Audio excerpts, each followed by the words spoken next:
For me, this is my first time playing LSU. So, just seeing all the hype that everybody's building up with this game. Obviously, I know it's a big game because it's week 1. But at the end of the day, we still playing Clemson. All the antics and all the saying Death Valley Jr., all that stuff like that, I can care less about it. You know what I'm saying? Because at the end of the day, we got to spot the ball and play. So, we play this Saturday, and that's what's going to handle everything else. So.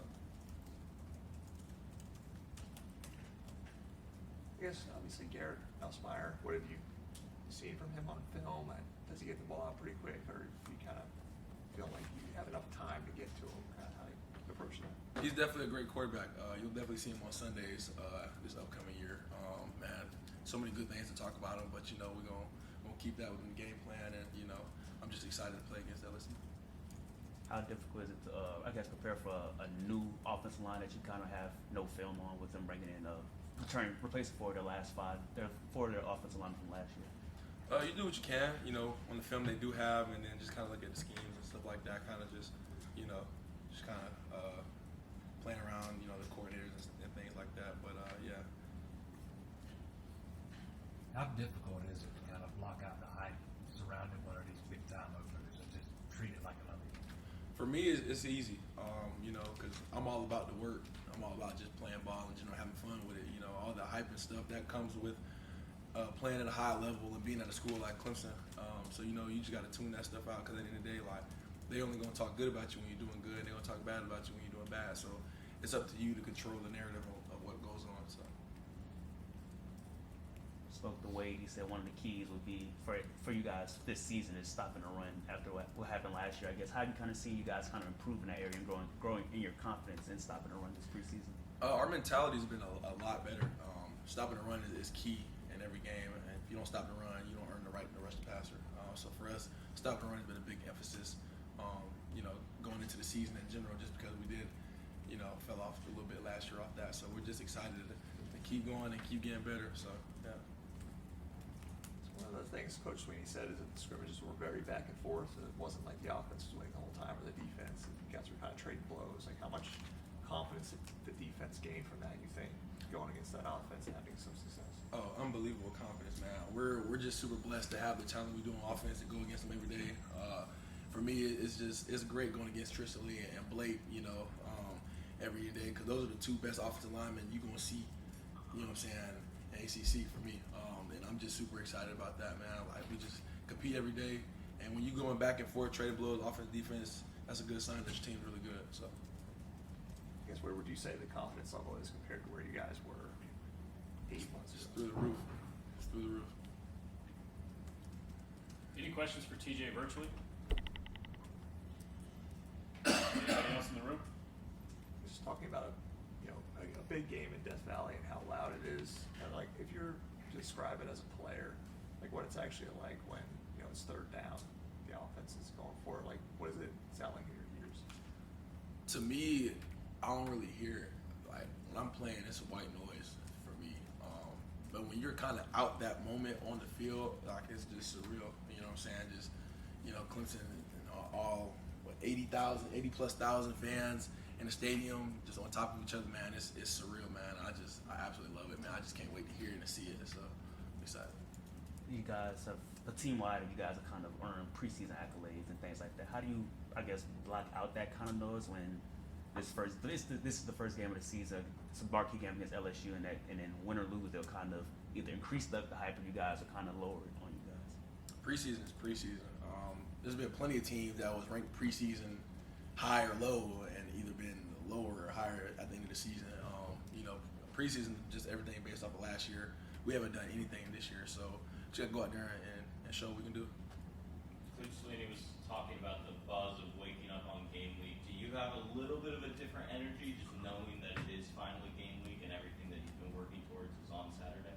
Man, you got a little bit more joy. You know what I'm saying? Like, every week that passed by, knowing that you get closer and closer to game day, man, it just gets more exciting to go play. We only get 16 opportunities if you make it all the way, and it's just exciting that this week is one of the opportunities we get to go play. So I'm just super excited to go out there, play with my teammates, and have some fun. Oh, just curious.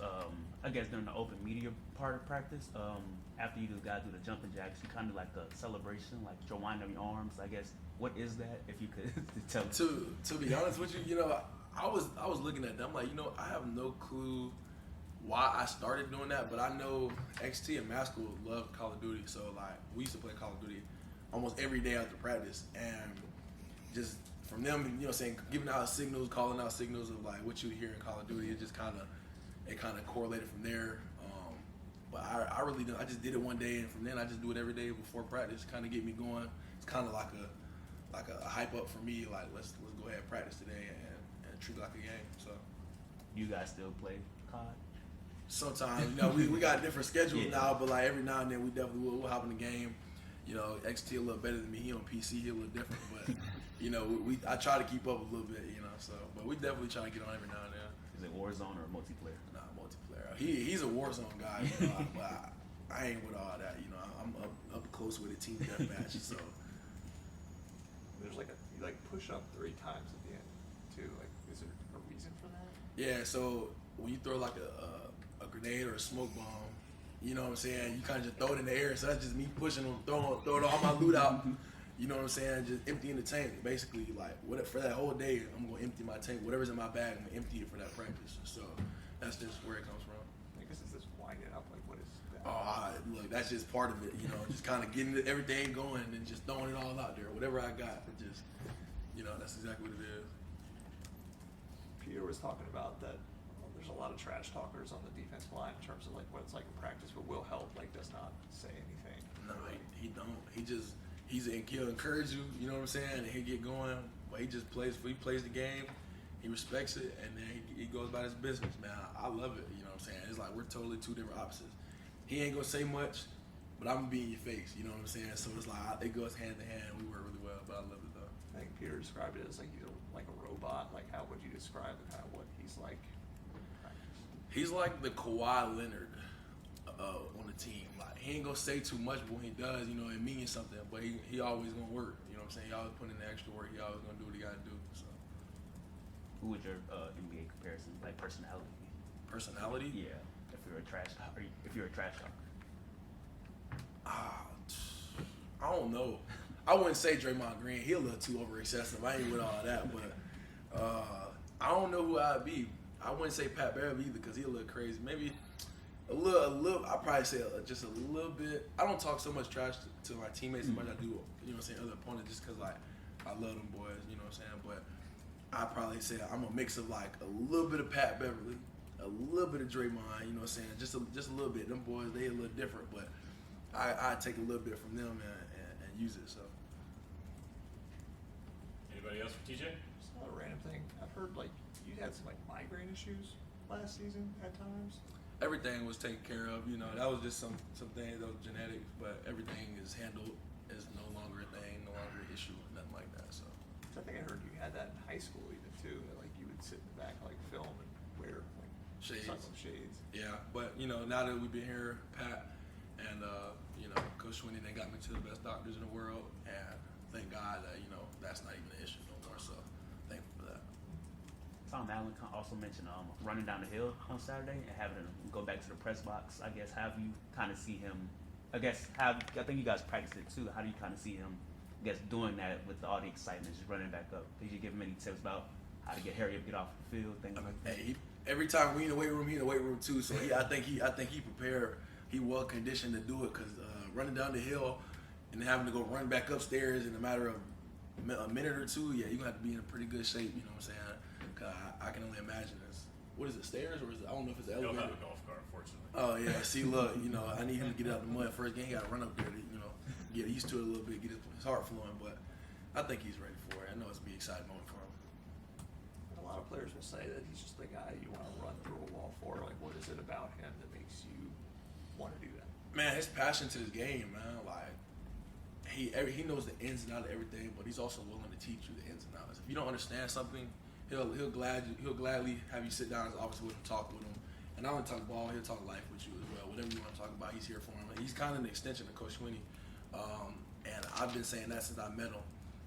A lot of their values and stuff are aligned. Obviously, he's had the same some head coaching experience as well. And I just love him to death, man. Like, he has a fire in him that just never stops burning when it comes to playing defense, and that's exactly what we need. So, And do you take advantage of that? Do you just drop into his office and just, I want to talk about this one?